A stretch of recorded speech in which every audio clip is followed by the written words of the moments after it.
Umoja wa nchi za Ulaya nchini Tanzania umetoa wito kwa serikali ya Tanzania leo hii kuhusu utekelezwaji wa ahadi za kimataifa za kulinda haki za msingi ikiwemo haki za kikatiba pamoja na uhuru wa kujieleza kwa Watanzania wote. Wito huo wa Umoja wa Ulaya unakuja ukiwa ni siku moja tu imepita tangu balozi ya Marekani kueleza kuwa unatathmini upya uhusiano rasmi kati ya Marekani na Tanzania kutokana na yanayoendelea kwa sasa hapa nchini. Taarifa ya Anoth Poi imesimuliwa studio na Matias Muloli.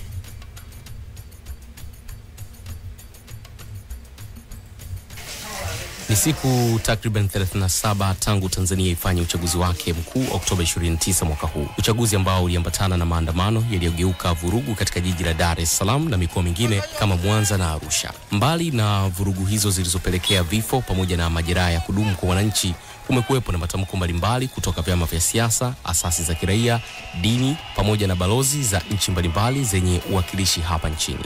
Masuala kama ukiukwaji wa haki za binadamu, maridhiano pamoja na amani yamekuwa yakipigiwa kelele zaidi katika kipindi hiki.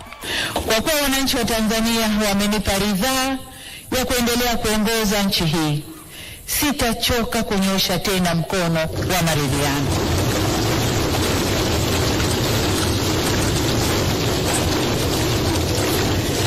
Ni matumaini yangu kuwa wadau wa kisiasa watapokea kwa dhati mkono wa maelewano, ili kwa pamoja tujenge mazingira mwafaka kwa maendeleo ya taifa letu.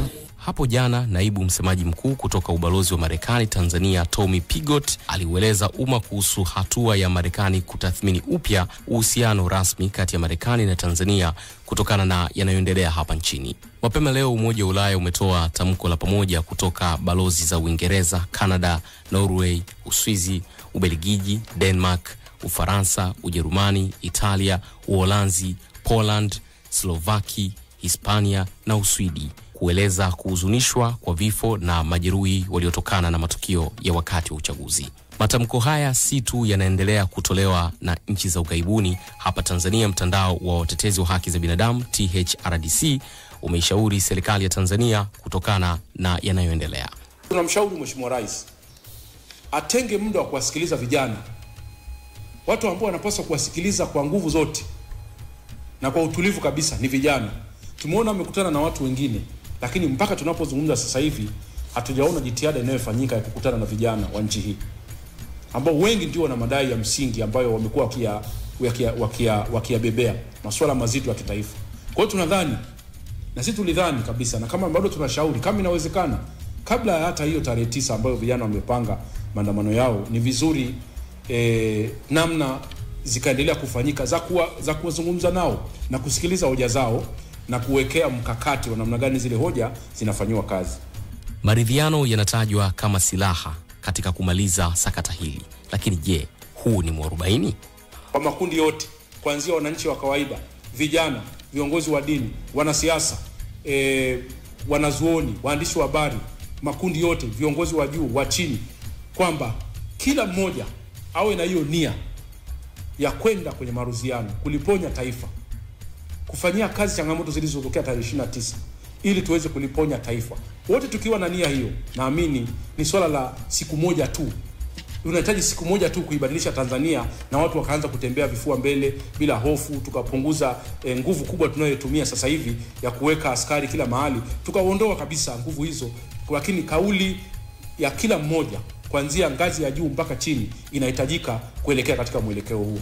Kwa mujibu wa ripoti ya Global Peace Index GPI ya mwaka 2025 yenye makao yake Australia, Tanzania inashikilia nafasi ya 73 kama nchi yenye amani zaidi duniani kati ya nchi 163, huku ikishika nafasi ya kwanza katika ukanda wa Afrika Mashariki mbele ya Rwanda. Matias Muloli, Kasri la Keke, Crown Media, Dar es Salaam.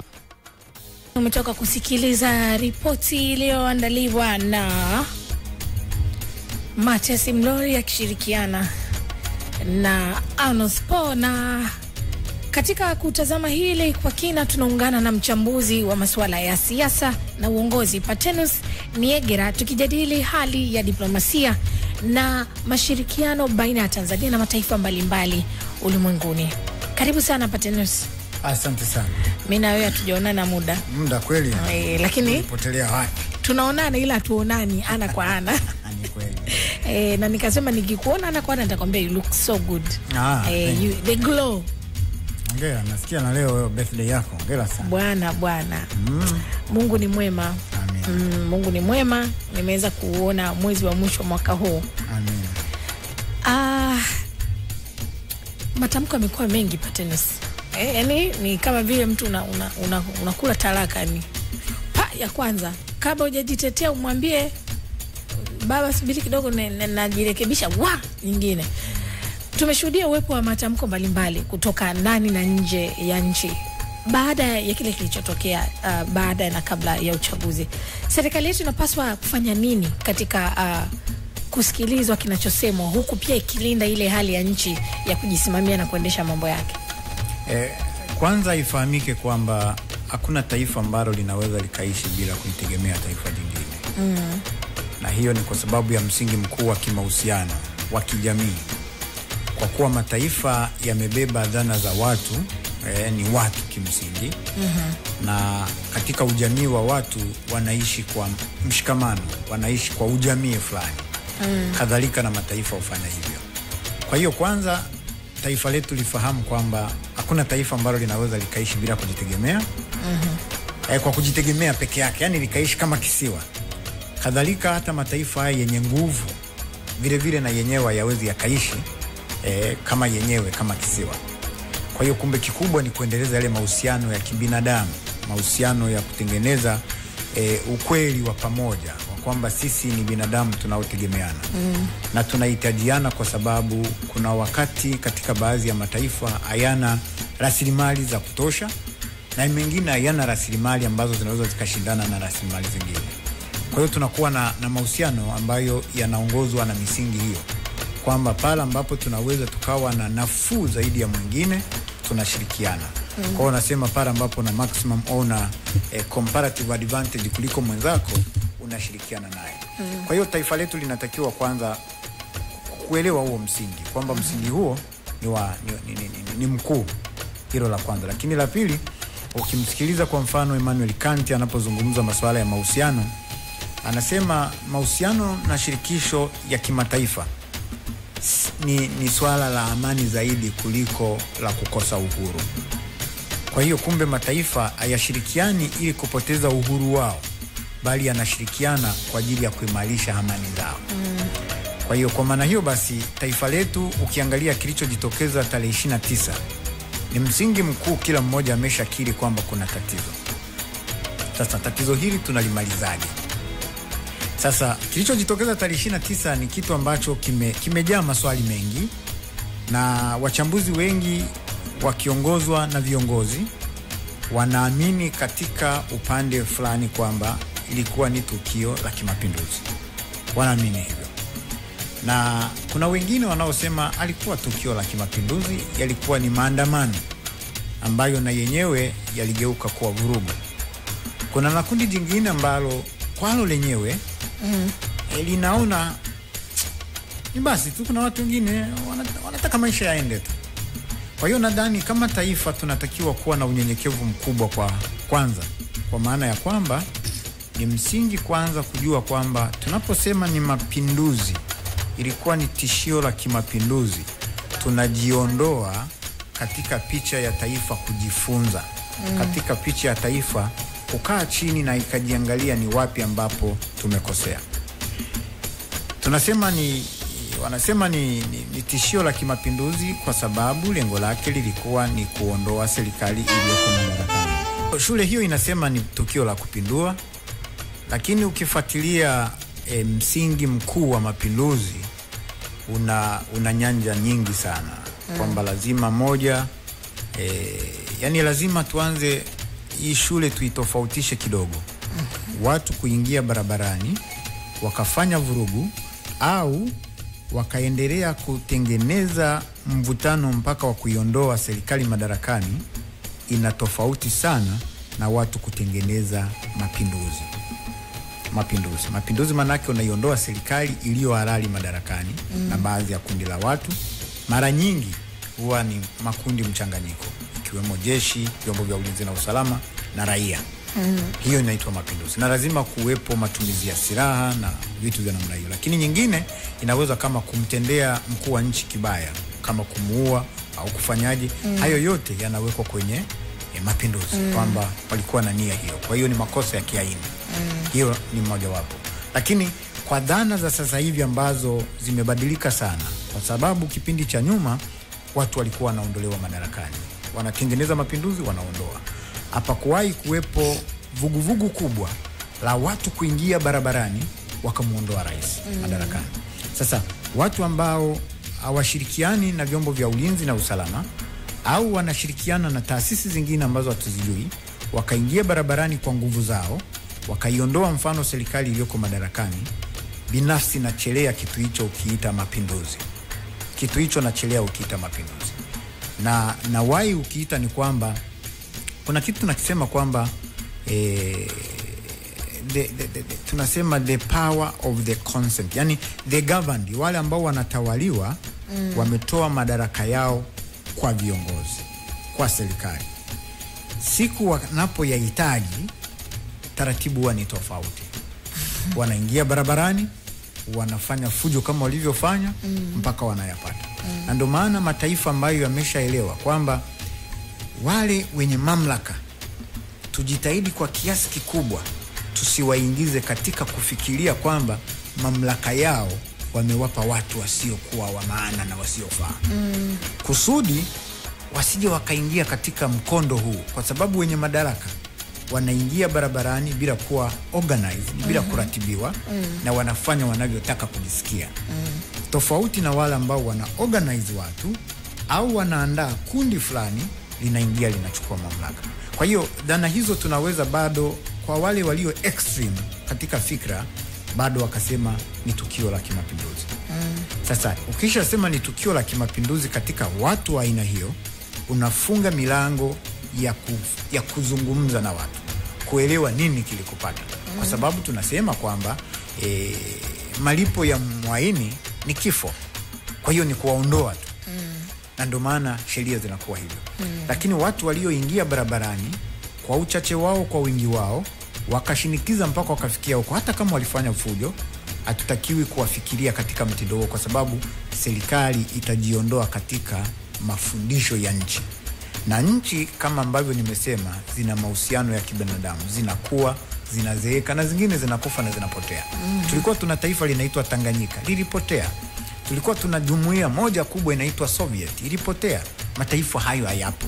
Kwa hiyo kumbe na mataifa ni kama binadamu. Kwa hiyo kumbe yanahitaji kujifunza. Ule mwanya wa kupumua na kujifunza ni wa msingi sana, hasa katika kipindi kama hichi, kusudi tujue kwa undani watu ambao kwa miaka 64 hawakuwahi kuingia barabarani na hawakuwahi kuitaka serikali yao iondoke madarakani, hawakuwahi kupanga chochote. Sawa? Inakuwaje? Tunaona miaka ya 60, 70 kulikuwahi kupangwa mapinduzi. Ilikuwa ni watu, kundi fulani katika jeshi, kundi fulani limechangamana. Hilo limewahi kuwepo katika taifa letu. Lakini watu kuingia barabarani, haikuwa wananchi. Au tunasema watu wa kawaida. Walikuwa yani watu wa kawaida kuingia barabarani. Wakafanya fujo kama walivyoifanya. Tukiwatafsiri kwamba walikuwa wanafanya mapinduzi, tunaweza tukawa tunajielekeza katika njia ambayo baadaye sana inaweza ikatugharimu. Kwa hiyo kumbe tunawapa benefit of doubt. Na ndio maana tuna serikali na vyombo vingi ambavyo vinaweza kubaini ukweli wa mambo mengi. Lakini pili, sauti ya wananchi ni sauti tosha kumaliza kelele za kila mmoja. Kwa hiyo wananchi, kama alivyosema Karl Marx kwamba watu wako sahihi kama kipima joto. The masses of the people are accurate like a thermometer. Kwa hiyo wakisema kwamba hiki, hapana, hata utengeneze mazingira yapi, ni hapana. Kwa hiyo wale walioko kwenye mamlaka, wakati mwingine watawaliwa, the governed, wanafanya makosa makubwa sana. Ila watawala hawatakiwi watu hawa kuwasuppress, kwa sababu ndio wenye mamlaka. Wakichukia wakayataka mamlaka, wanafanya vitu ambavyo huwezi ukategemea. Yani wanaweza wakafanya maandamano yasiyokoma miaka na miaka. Tumeiona Syria. Syria ndio, mbali na kuwa na mambo mengi ambayo tutayadiscuss hapo mbele, lakini bado Rais Assad alitoka mwisho wa siku. Kwa hiyo kumbe lazima kama taifa tuwe na unyenyekevu, tuwaze kwa mapana, tuangalie, kwa sababu si wote walioingia katika kuandamana wakiwa na sababu, na kuna wengine waliingia wakiwa na sababu. Hata kama sababu zilikuwa zinaelekea kwenye mapinduzi, wale ambao wanatawala, hii ni alamu kubwa, ni kengele kubwa kwamba kuna jambo sio sawa. Na jambo hilo linawezekana kama wanavyosema kuna nguvu za magharibi, mimi sijui kwa sababu sijaona evidence hiyo. Wote tunazungumza kinadharia, hatujaamka kwa ushahidi kwamba kwa mfano tunasema vita vya kiuchumi, hatujaambiwa ni taifa hili lipi. Tuwe na ushahidi wa kuzungumza kwamba kweli hivi ni vita vya kiuchumi na taifa hili linakuja kutuhudumia. Ukiwa mtu wa kufuatilia, kwa sababu sasa hivi tutasema huu mwaka umekuwa mwaka wa Afrika nzima ya kuchafuka, wananchi kuingia mtaani endapo kuna jambo la uchaguzi. Achana na Kongo ambayo ile ni story nyingine, lakini tumeona hapo, tumeona Kenya, tumeona Mozambiki, hapo tumeona nchi nyingi ziki vijana wakijaribu kufanya kitu kama hiki. Lakini pia tumesikia lawama hizo. Tukikumbuka mapema rais wa Kenya Kenyatta naye aliwahi kusema kauli hiyo kwamba kuna NGO zina fund zinalipa vijana kuingia mtaani kufanya hivyo. Ni kwa nini hii imekuwa viongozi wamekuwa wakishukia haya mashirika binafsi? Mimi naomba msinichukie, lakini mkitaka sawa kunichukia katika hili. Ni kweli kuna ukweli wa mambo unaendelea katika sura pana ya nje dhidi ya mataifa ya Kiafrika, lakini ukweli huo lazima tuangalie unakoanzia. Kama una vijana ambao tunasema 70% ya taifa letu ni vijana, na tuseme labda 1/3 ndio walioandamana, yani kama katika vijana kuna 1/3 ya watu wanaweza wakalipwa na mataifa ya nje kufanya fujo ndani ya taifa lako, then kuna kitu ambacho si sawa kwa hali ya mahusiano ya vijana ndani ya taifa lako. Manake una jamii ambayo niseme ni legevu sana kiasi kwamba haiwezi kusimamia misingi ya ukweli na uwazi. Haiwezi ikaona kwamba hili ni baya nisiende na hili ni jema nisiende. Ni vijana wasiokuwa na dhamiri, ni vijana wasiokuwa na roho. Wameshajitoa katika roho ya ubinadamu na roho ya kumwogopa Mungu. Hao ndio vijana unaoishi nao, kitu ambacho siwezi nikakiunga mkono sana kwamba katika taifa hili tumeshafika hapo. Kuna sababu za kimsingi zinakuwepo. Alafu sasa wale ambao tunawasema ni wabaya wanaanzia hapo. Ni sawa na siku ambayo hujafunga mlango, mwizi anakuibia. Usipoanza kujiangalia wewe kwamba kosa ni langu, sikufunga mlango, ni tatizo. Ni sawa na hili nalo. Pengine mwizi huwa anajaribu sana kuingia ndani kwako, anakuta umefunga mlango. Kwa kuna siku sasa unaacha mlango wazi. Unaacha mlango wazi. Okay. Sasa na hiki ndicho kilichotupata. Sasa sisi kabla tujaingia katika mwizi kumfanyia yale na kumtukana na kumfanyia yale yaliyo makubwa, tuseme sisi tuliacha mwanya wa jambo la mwizi kutokea. Sasa tunaufungaje huu mwanya usiwepo? Tunafanyaje? Tuwe makini, tufunge milango. Sasa tunafanyaje kwa kusema hivyo? Ni lazima tukutane kama timu moja kwamba hapa tulikosea na makosa yetu ilikuwa ni 1, 2, 3. Kwa sababu mataifa ya Afrika yanafahamu kwamba yapendwi na mataifa ya nje tokea ukoloni, wanajua hilo. Sasa kama hilo tunalitambua, tunafanyaje kuhakikisha misingi hiyo atuingii kwenye mkondo mbaya? Kwa sababu kilichojitokeza hapa kwetu kimekuwa na ni cha muendelezo wa mambo mengi ambayo ukiasikia yanagusa sura mbalimbali.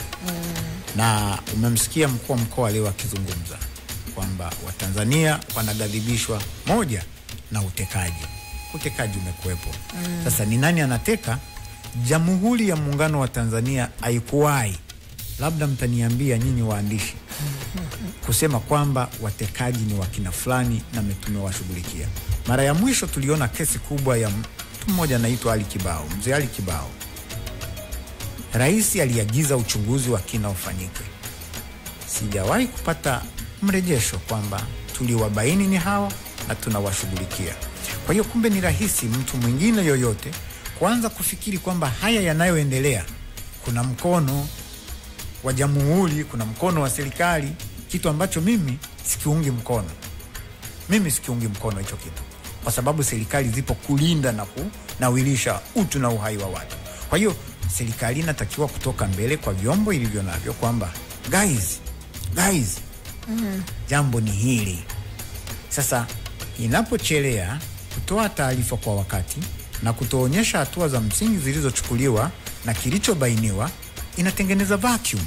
Kwa hiyo yeyote atakayefikiri namna hiyo kwamba hapana, serikali inahusika, jamhuri imeshindwa na kadhalika, yuko sahihi kwa vipengele hivyo.